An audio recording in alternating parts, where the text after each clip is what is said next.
જિલ્લાના સમી તાલુકાના જલાલાબાદ ગામના ખેડૂતોને પાણી મળતું નહીં. ઘઉં ખાવા માટે વાયેલા છે પણ પીળા કલરના પડી ગયા છે તો પાણી આવતું નહીં. કેટલા વખત અધિકારીઓને લેખિતમાં અરજીઓ કરી, કેટલી વખત રૂબરૂ ગયા તો કોઈ અધિકારીઓ અમારું ધ્યાન દેતા નહીં, કોઈ પણ વાત સાંભળતા નહીં. કેનાલમાં કચરો પડેલ છે, કોઈ પણ કેટલી ગ્રાન્ટો આવી પણ વાપરી નાખી, કોઈ કચરો કાઢ્યો નહીં, અમારી કેનાલમાંથી સફાઈ કરાવી નાખી. અને માર્ગમાં નાળું તૂટેલું પડ્યું છે, અમારે જવા આવવાના રસ્તામાં ખેડૂતોને તકલીફ પડે છે તો એ નાળું સરખું કર્યું નહીં.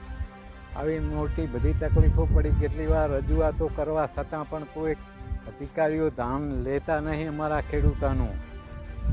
નામ ગોવિંદભાઈ પચાણભાઈ, નાળોદા. હવે અમારી માગણી એવી છે કે કાં તો કલેક્ટર સાહેબને નમ્ર વિનંતી છે કે આના માટે આવી અને આનું નિકાલ લાવે. પાણીના નિકાલની કોઈ વ્યવસ્થા નથી. આગળના ગામડામાં પાણી જ્યારે ના જુએ ત્યારે ધકી લે છે તો અમારા માલ રેલે છે. જ્યારે અમારે જરૂર હોય ત્યારે આગળથી પાણી આવતું નથી. તો આના માટે કાં તો કેનાલ અમારી ફેંદી નાખે ને કે પછી અમને પાણીનો સગવડ કરી આલે.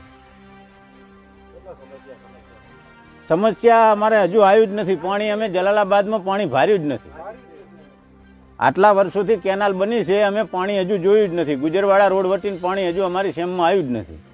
અમે ઘણી રજૂઆતો કરી, ગજર સાહેબ કે હું આમ કરી દઈશ ને તેમ કરી દઈશ, પાણીનો નિકાલ કરી દઈશ, કશું કર્યું નથી. એમ નામ પડ્યું છે. મારું નામ રણમલભાઈ પબજીભાઈ, મુકામ જલાલાબાદ, તાલુકો સમી, જિલ્લો પાટણ.